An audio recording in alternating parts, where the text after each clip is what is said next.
A few months ago, my wife told everyone we had broken up, but never actually said it to my face. She staged the whole thing, like I was some clueless extra in her little drama. At first, I thought it was a cruel prank. But when I realized she was doing it to make me look pathetic, I filed for divorce. What happened next still shocks me. I ended up in a relationship with the last person she ever expected, her own sister. For most of our marriage, I thought things were stable. Not exciting, not passionate like in the movies, but steady in the way you convince yourself is good enough.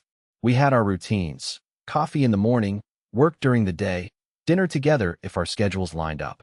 On weekends we'd go see her parents, or sometimes her sister would join us for drinks. I thought I knew the woman I was married to. I thought I understood where I stood in her world. Looking back, I can see the cracks that were already there. Her phone face down on the table during dinner. The way she'd laugh a little too hard at messages she claimed were from coworkers. The sudden weekends where she'd say she needed space and would disappear to stay with a friend. At the time, I brushed it off. Everyone has quirks. Everyone needs their own breathing room. That's what I told myself, because I didn't want to believe anything darker. Her sister, let's just call her Emily, was different. Emily was younger, more laid back, the type of person who could turn a boring grocery run into an adventure just by joking about the people in the checkout line. Whenever she was around, I noticed the energy shifted. My wife would get sharper, more dismissive, almost like she was competing for attention she already had. I never read too deeply into it. In my mind, family dynamics are messy, and siblings can be strange with each other. But there were moments that should have stood out to me more. Like the time Emily and I were washing dishes after a family barbecue, and she asked, "Are you happy?" Like really happy. I laughed it off and said something generic about marriage being hard work. She just gave me this look, like she knew something I didn't. At the time, I chalked it up to her being protective of her sister. I had no idea how much weight that question carried. Then came the little things, her friends giving me odd looks at gatherings, her cousin once asking me quietly if I was doing okay. I didn't understand it then, but I was already the punchline in a joke I hadn't heard yet. My wife was weaving her own narrative, one where we had supposedly broken up, one where she was the brave, independent woman who had moved on. And I was completely in the dark. The cruelest part? She still came home every night, acted like nothing was wrong, shared a bed with me, while outside those walls she told people a very different story. To them, I was the pathetic husband who couldn't accept it was over. To me, I was still her partner, still fighting through the rough patches like any marriage would. If I'd known what was being said, maybe I would have confronted her sooner. Maybe I would have saved myself months of humiliation. But I didn't. I kept living in our house, drinking my morning coffee, going to work, while she slowly set me up to look like the fool. Little did I know, everything was about to change. It started at a birthday dinner for one of her friends. I didn't even want to go, long work week, exhaustion, the usual excuses, but she insisted, said it would look weird if I didn't show up. I should have caught the irony in that phrasing. We walked in together, hand in hand, like any other couple.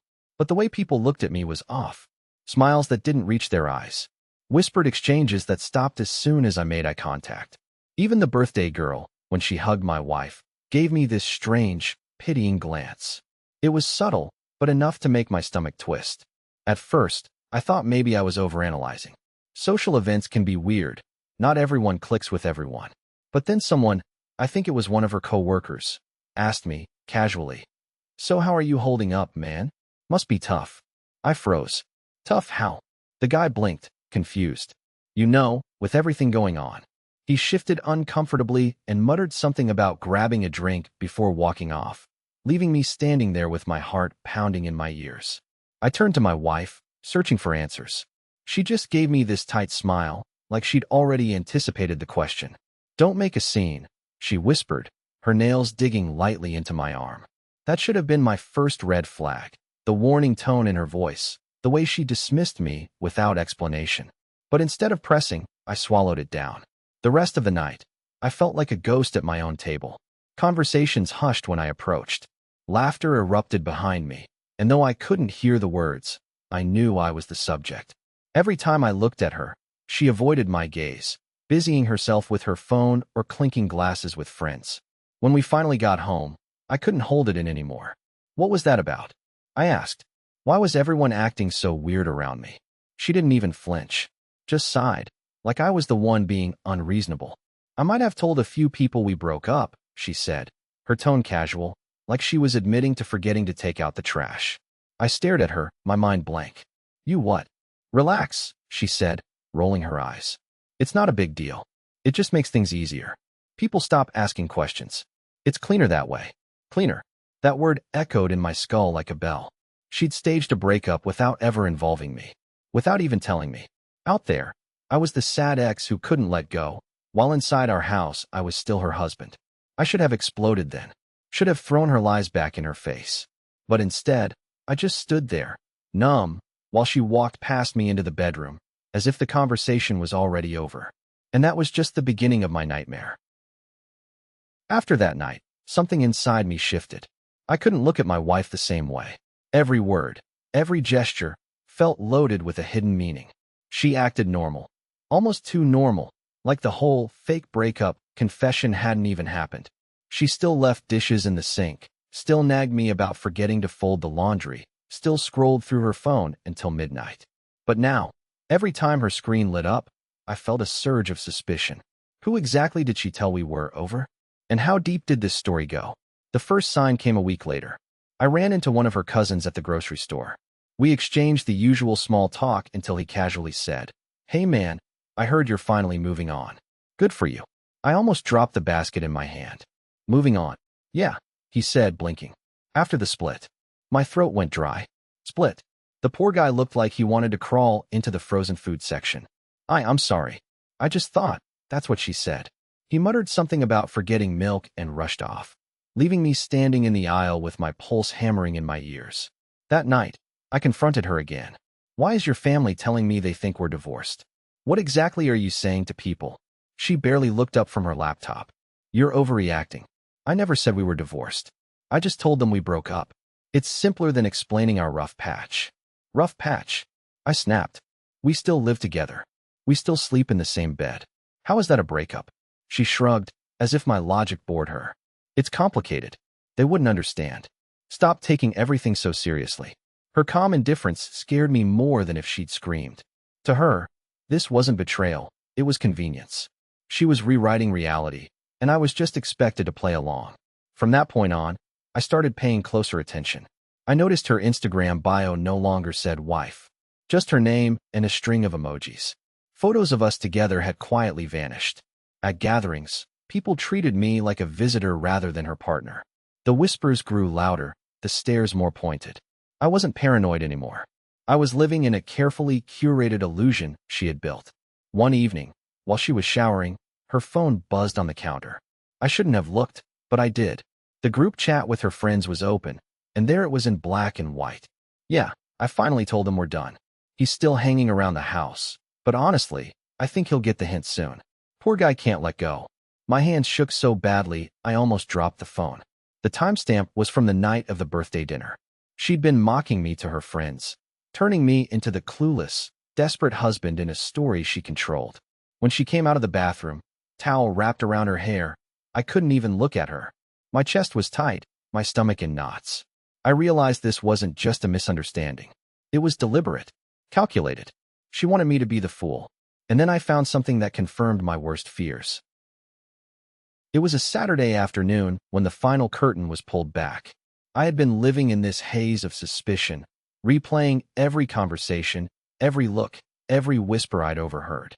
My wife carried on as if nothing had changed, laughing at sitcoms, scrolling TikTok, making plans with friends. But beneath that surface, I knew something ugly was festering. She left her laptop open one morning before heading to yoga. Normally, I wouldn't have touched it. But after the grocery store incident, the Instagram edits, and that brutal group chat message, I couldn't ignore the pit in my stomach anymore. I sat down at the desk, my hands trembling, and clicked into her messages. That's when I saw it.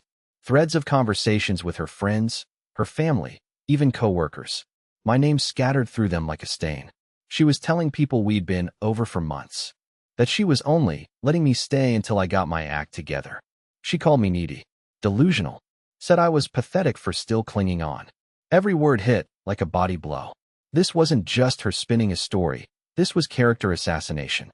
She was turning me into the sad, unwanted husband who couldn't accept reality. And the worst part? People believed her. They were sending her supportive messages. Stay strong, girl. You deserve better. Don't let him guilt you. My vision blurred as I scrolled.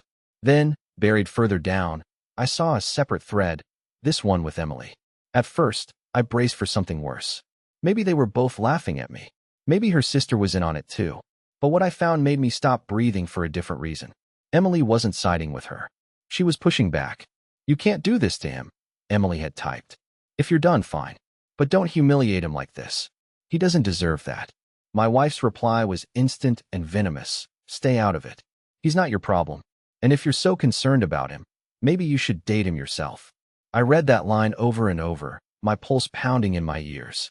She'd said it like a taunt, a jab in the middle of a cruel game. But those words would become the spark that lit everything on fire. I snapped the laptop shut, my chest heaving. My whole body shook, not just from anger, but from the confirmation that this wasn't paranoia. It was real. My wife had fabricated an entire breakup and dragged my reputation through the mud, while daring her own sister to care about me.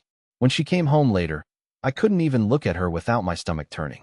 She hummed casually as she unpacked her yoga mat, oblivious to the fact that I had just seen everything. I wasn't ready for what I was about to discover next. I thought the messages were the bottom of the pit, that there was nothing left to uncover except the same poison, recycled in different chats. But I was wrong. The truth went deeper. A few days later, my phone buzzed with a notification, an email from our landlord. At first, I thought it was the usual reminder about maintenance schedules or parking updates. Instead, it was a forwarded request from her. My wife had contacted him weeks earlier, asking if the lease could be transferred into her name alone. She wrote that her ex was still crashing at the apartment, and she was trying to get things legally sorted. Ex. She'd already labeled me that. On paper. To strangers. I sat at the kitchen table staring at the screen, while rising in my throat. This wasn't just gossip. She was building a case, positioning herself as the responsible tenant, the one cleaning up after the break. Meanwhile, I was nothing more than an overstaying guest in my own home. That night, I confronted her again. You told the landlord we broke up. You're trying to take me off the lease. Do you hear how insane that is? She didn't even blink. Just poured herself a glass of wine and said, well, we're basically done. Why drag it out? The casualness in her voice made my skin crawl. She wasn't embarrassed, wasn't defensive. To her, this was just strategy.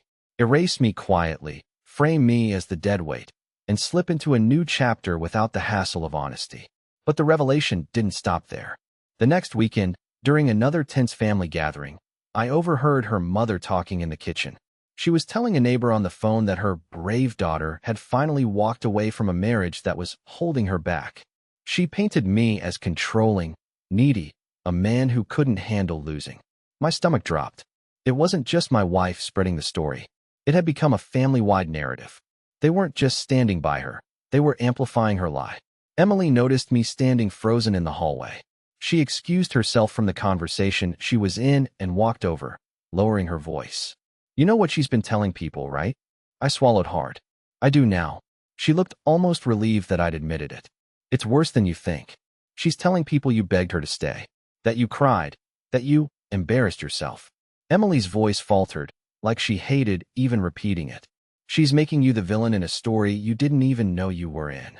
I felt like the floor was tilting beneath me. All the late-night doubts, the second-guessing, the paranoia, they weren't in my head.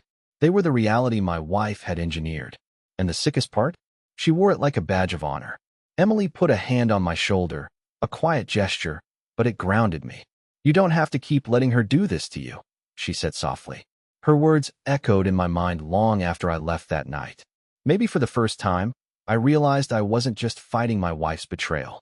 I was fighting a whole narrative, a war for my dignity, and that war was about to take a sharp turn. After that conversation with Emily, I couldn't sleep.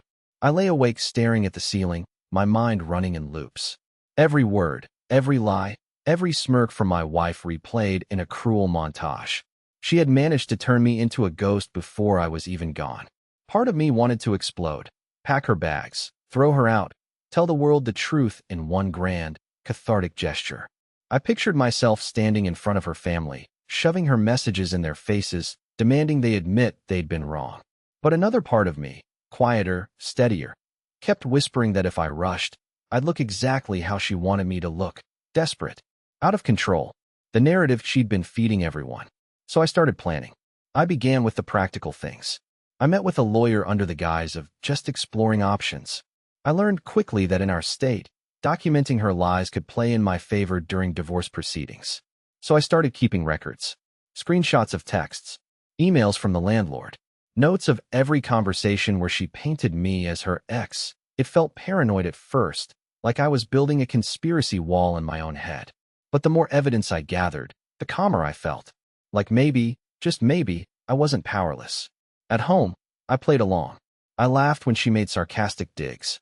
I nodded when she said she was going out with friends.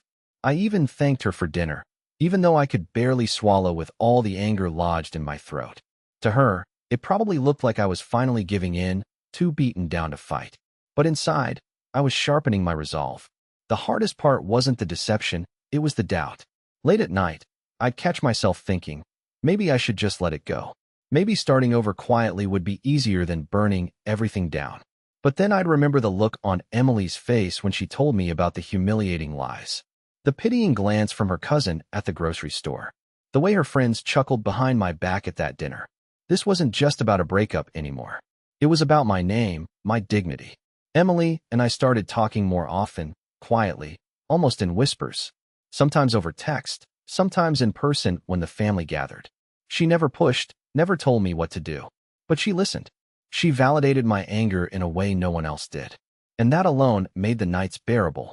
One evening, after another sleepless stretch, I sat at the kitchen table with a cup of coffee gone cold. I pulled out the folder where I'd been keeping my evidence. My hands shook as I looked at it. But for the first time, it wasn't fear coursing through me. It was clarity. I realized I had two choices. Keep pretending until I rotted away in her story, or take control of my own ending. I spent sleepless nights planning. Finally, I knew what I had to do. Filing the divorce papers felt like both a collapse and a liberation. I remember sitting in the lawyer's office, the fluorescent lights buzzing overhead, my hands stiff as I signed my name. Each stroke of the pen felt final, like I was carving a line through the version of me she had invented. When it was done, I walked outside into the cool air and just stood there, breathing. For the first time in months, I wasn't waiting for her permission to exist. When I got home that night, I laid the papers on the kitchen counter. She glanced at them, then back at me, her expression unreadable. "You're really doing this?" she asked.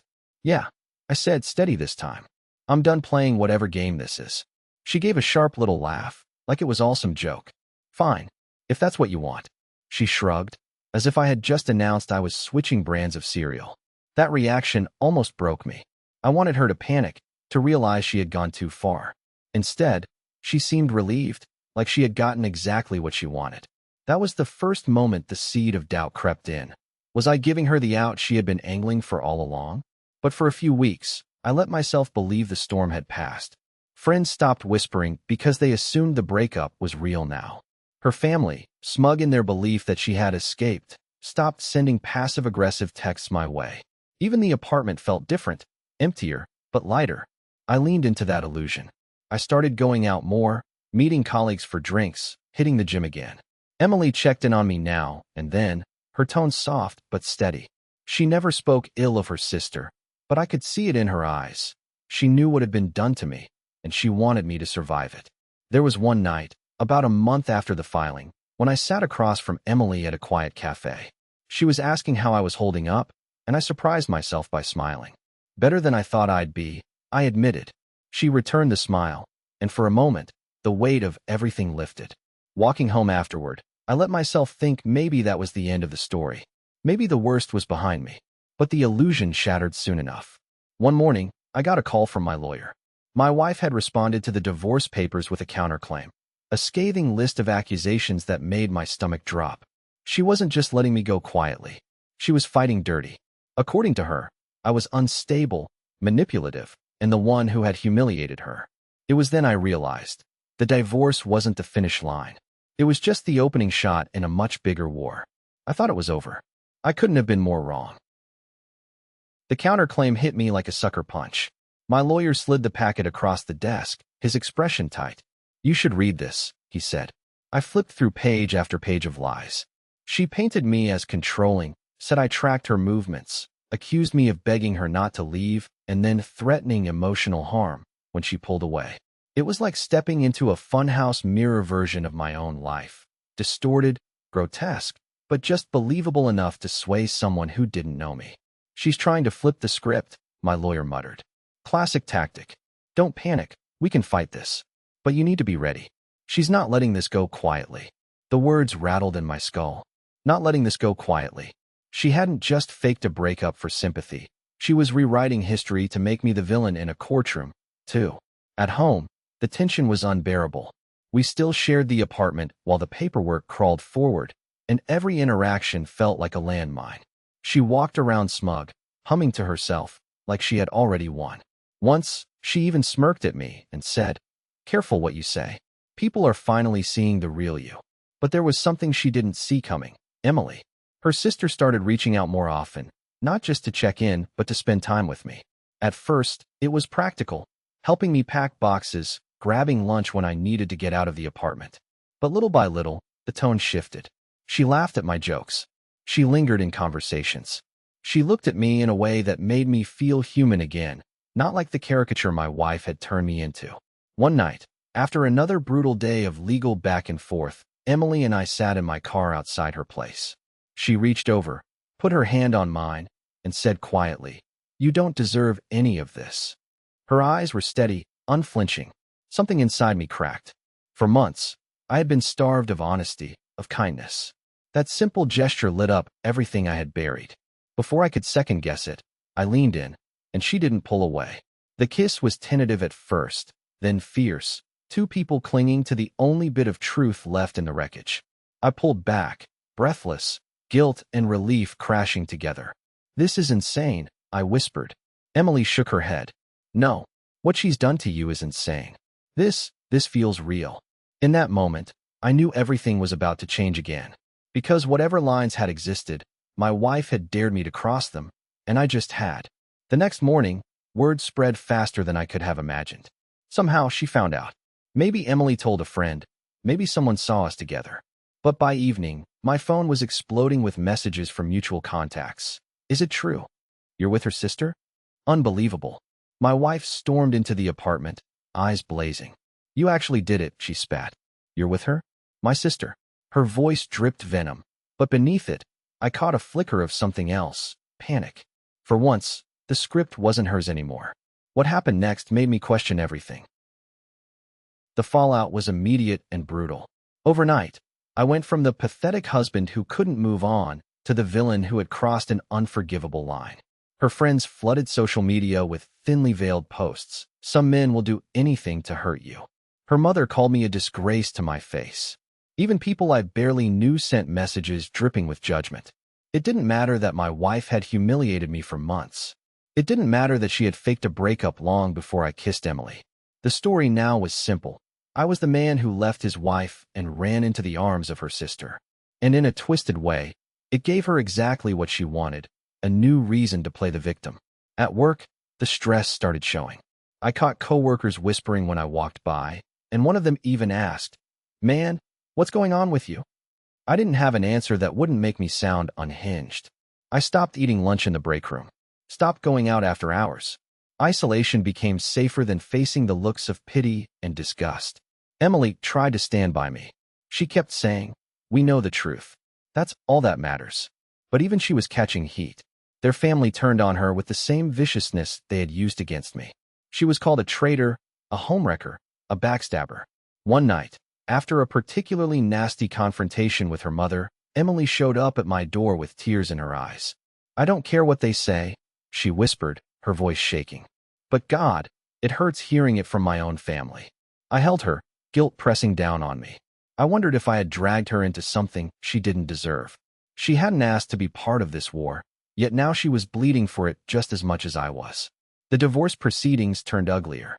My wife's lawyer introduced her counterclaims with relish, painting me as unstable, manipulative, even abusive. Sitting there in court while strangers nodded along felt like drowning in slow motion.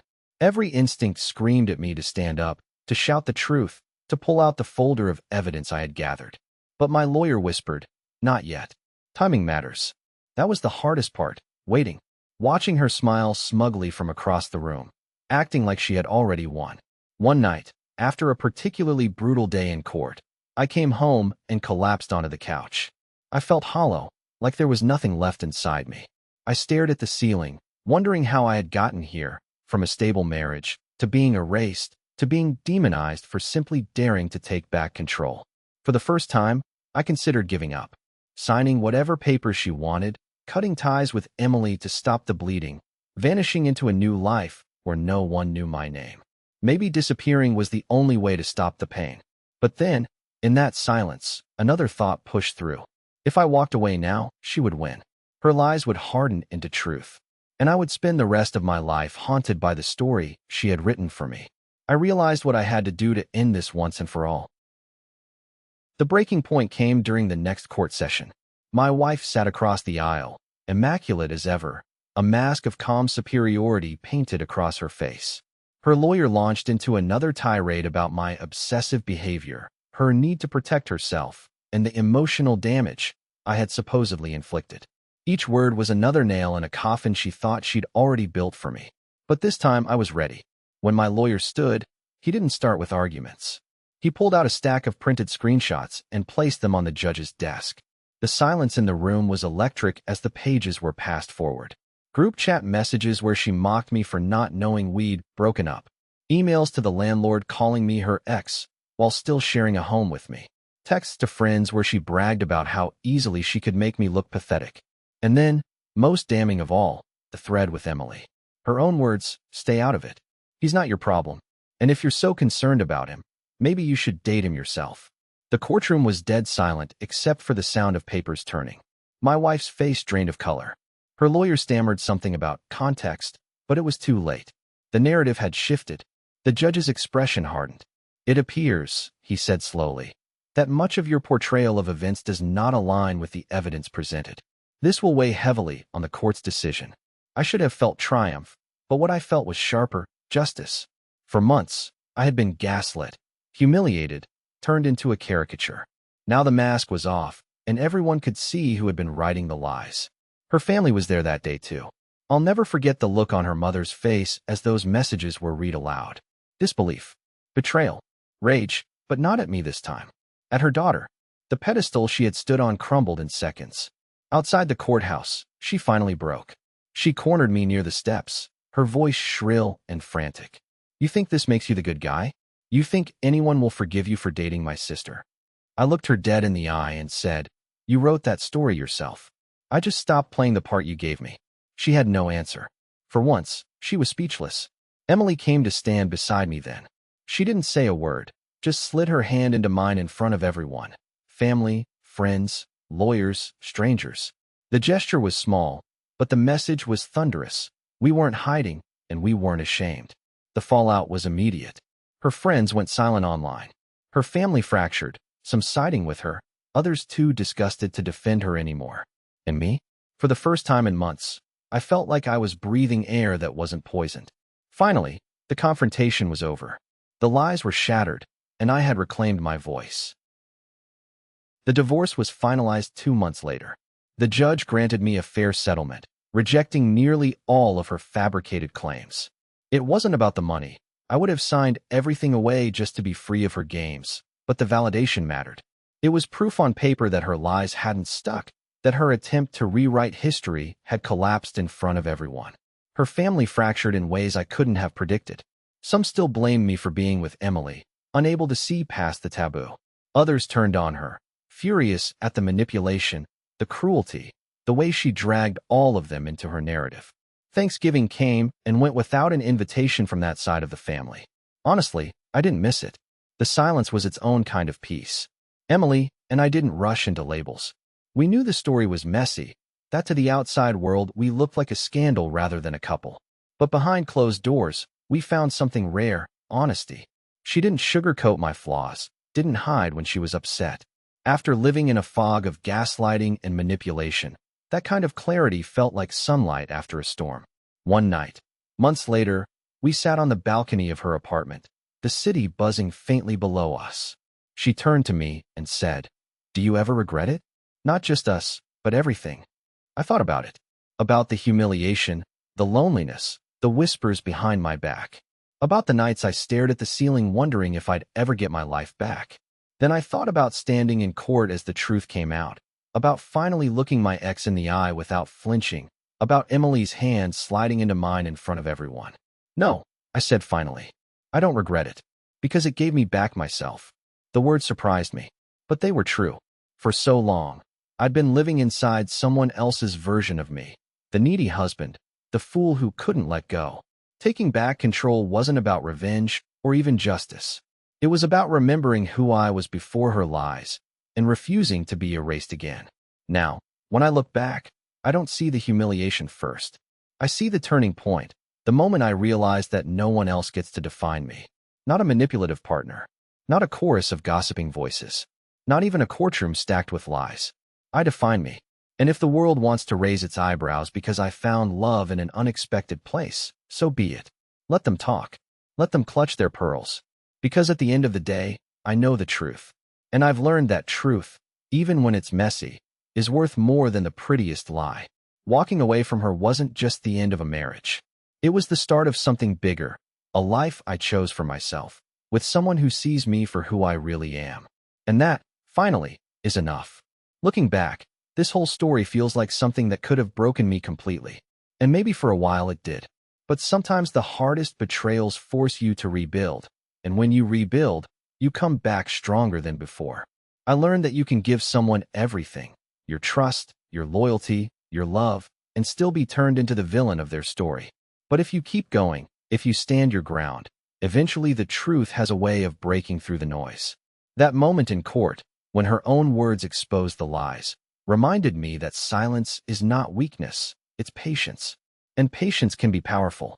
If you've ever been in a situation where people twisted the truth about you, know this. Your dignity isn't something they can take. It's something you reclaim, piece by refusing to let their version of you be the final word. Thanks for staying with me through this story. If it resonated with you, or if you just want more real confessions like this, make sure to subscribe.